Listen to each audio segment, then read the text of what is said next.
What's really good, folks? I am All Hunter Jr., the truth and not a rumor. This is the Surround Sound Podcast. I had to get back the glass, you know what I'm saying? Because the glasses kind of all go with the outfit and everything, you know what I'm saying? I had to get back in character. Man, y'all got to check the shirt out, though. Y'all got to check that out right there. You see this? That's the Black Men University joint right there. Big shouts out to livelifecreate.com. I appreciate you guys for hooking me up like a tow truck, man. That joint right there, man, that thing's so crispy right there, baby. That thing right there is too crispy. Yeah, man.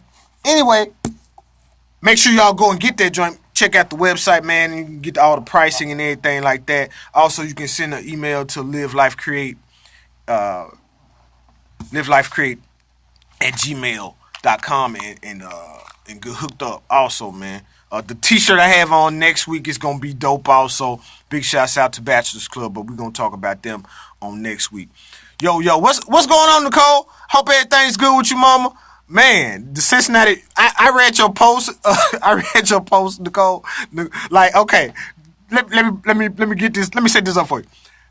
The Cincinnati's, like, catchphrase is who they. Nicole put who they put in the game because they was not ready.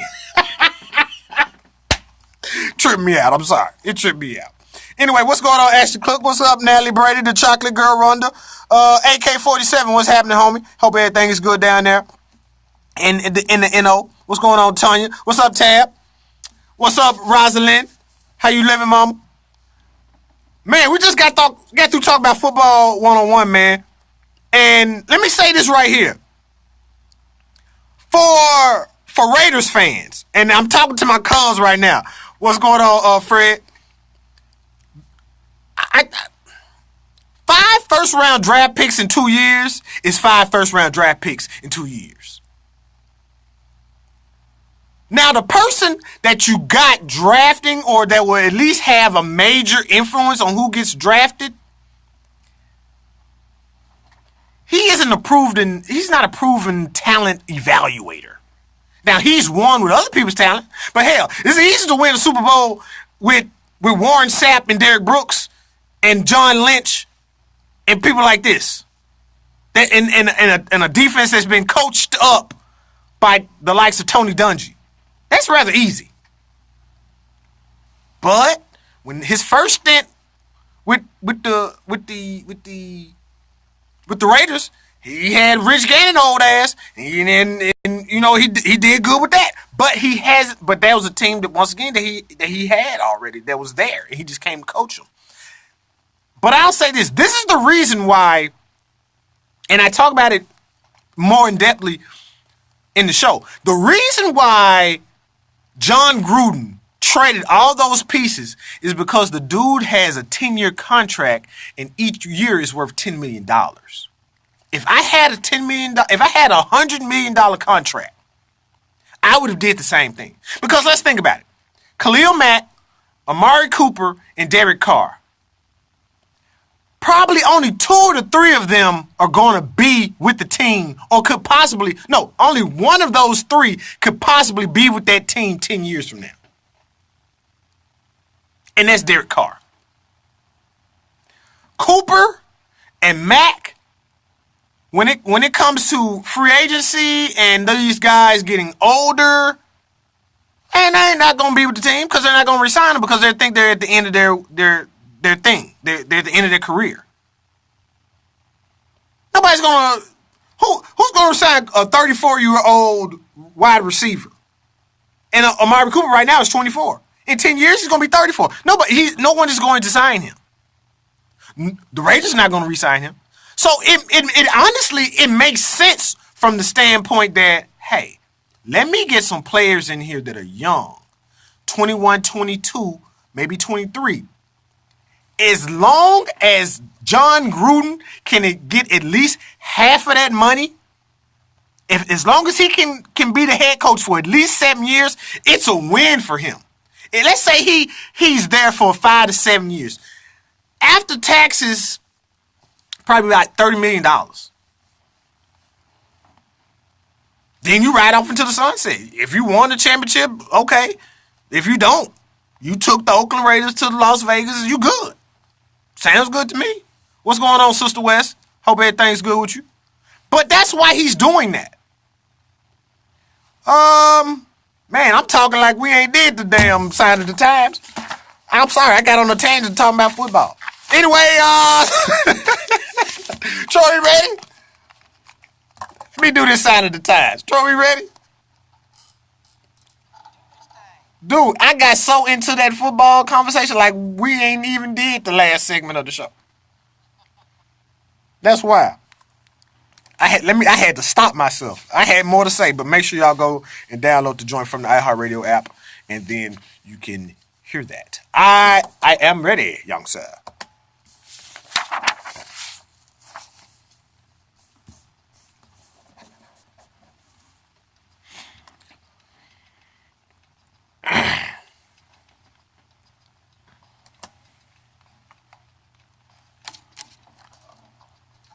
Welcome back. Welcome back to the Surround Sound Podcast. I am your host, All Hunter Jr., the truth and not a rumor. I hope you thoroughly enjoyed Football 101. The Giants, you still have hope. Unexpectedly, the Falcons still have hope. Dallas, you guys have improved your stock in the last 24 hours immensely. Chicago, I'm mad at y'all, but I still love you.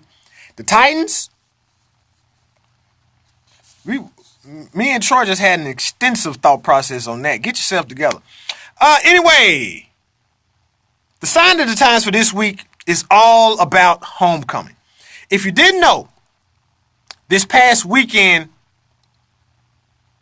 was the homecoming of my alma mater, of my PWI alma mater, and of my HBCU alma mater.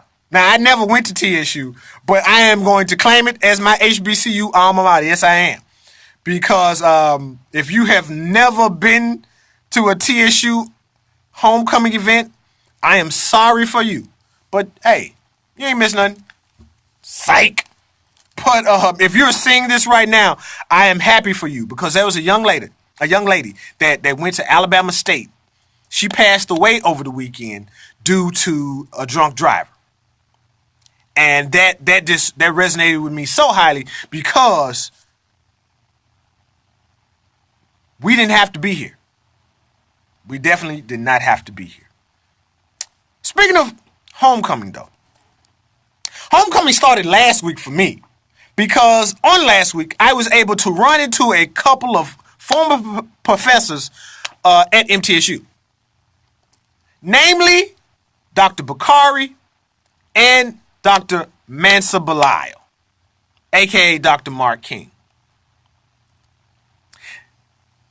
These two gentlemen really helped shape my thinking as a black man at a university. With that also being said, we're going to have Dr. Belial on in November.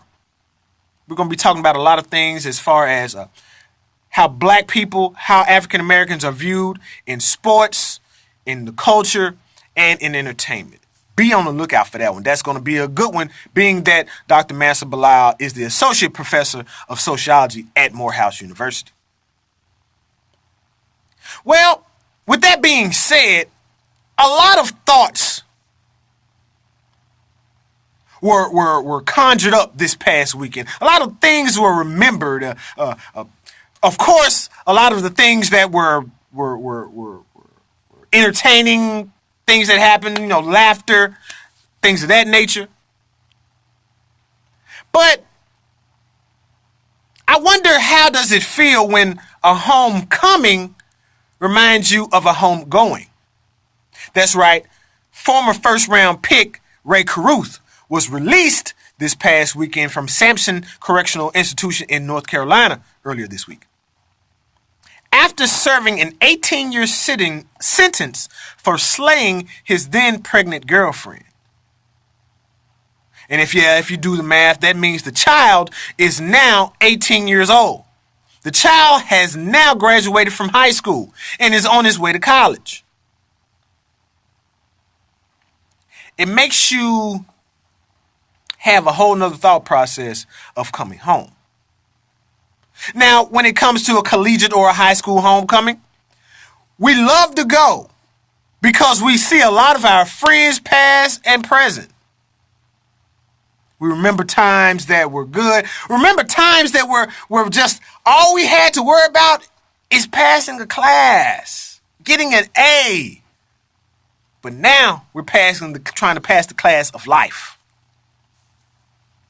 On a lighter note, Mega Millions is up to $1.6 billion. If you won, not only what would you do with it, but who would you think would be coming to your home? Real shit right there.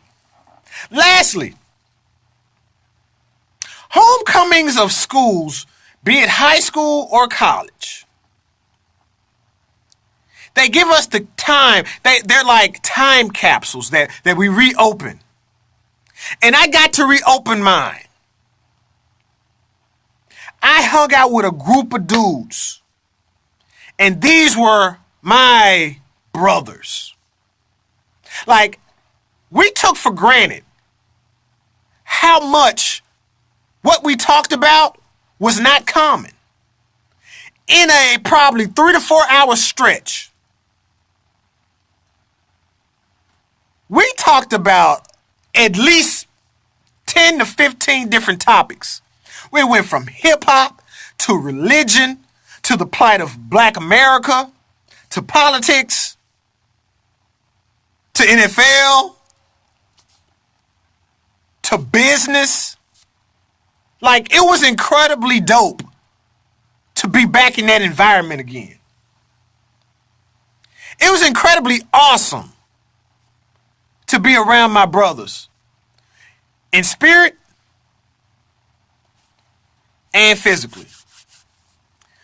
To my brothers, B Fresh, J Soul, Jake the Snake, John Wayne, CJ, Ski, Sweets, and posthumously to Cam. I see you guys later. Y'all are my brothers, man.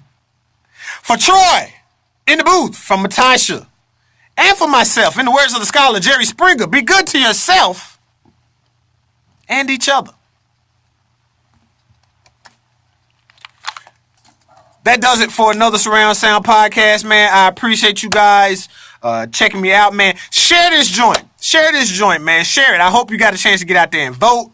Share this joint some more. Make sure you download the show from the iHeartRadio app. Also, be on the lookout for, there are going to be 6 interviews, and we're calling this What's to Come in 2019. It's, I've already let the cat out the bag for one. Dr. Mansa Bilal, he is going to be a guest on the show in November. And we're definitely going to have a good time, man, because Dr. Bilal, he's not this tight, professor. Like, Dr. Bilal is hip hop, yo. Like he's hip hop. Like, he's gonna really be able to go back and forth in the culture and be able to expound on some ideas, especially how sociology works and is working in Black America today. So I can't wait for that. But but we got some other things that are gonna precede that though. So man, what else, man? On that last note, did I get to talk about the Titans? Once again, for the Titans, I'm not mad at Mike Vrabel, but as me and Troy were just talking about, like, okay, the last play of the game was on the 1 yard line. You have 2 All-Pros on your offensive line. And then you have a running back that's like 6'3", 250 pounds, that runs like a 4.3. With that being said, why did we not run the ball? Like, I mean, both plays were pass plays. Like, Mariota is Joe Montana or something. Marcus Mariota he's not Steve McNair, I'm just saying. Because Mariota is still a dope quality quarterback. Like, he won a playoff game last year. He's engineered some success. Like, he won 10 years the year before that. He won 10 games the year before that. So he's definitely like in the top 8 quarterbacks of the no. He's in the top 16 quarterbacks of the NFL. Like, let's not get it twisted now. I know we like to, I know we get mad at Mariota, but he's in the top 16, no doubt. Regardless, though, I would like to see a different play call. I would like to see that anyway. Like, Derrick Henry only gets like 10, 11, 15 touches. Like, Derrick Henry must really suck then. If Derrick Henry is a former Heisman Trophy winner, I can't remember when Derrick Henry got drafted. I want to say he got drafted in like second round, early third round, but more than likely second round. If he got drafted there and he's a former Heisman Trophy winner and he's 6'3", and he runs like a 4'3", and he weighs 250 pounds, that dude must really suck for him not to get but 10 to 15 touches per game. And that's my spiel. Anyway, man, I'm watching the Red Sox beat up on the Dodgers, and I don't know who I want. Well, I want Mookie Betts I want Mookie Betts to win because he's from Tennessee. He's a Nashville native. So everybody, we should be rooting for them. But I like Yasiel Puig. Like, what I want you to do now is YouTube Yasiel Puig. The dude's name is spelled Yasiel P and Puig, Puig. Hilarious. One of my favorite players. Anyway, man, we'll see you guys on next week, Lord willing. I probably won't have on these glasses, but I think I look rather studious with them, so I might just do that. That might be my new thing.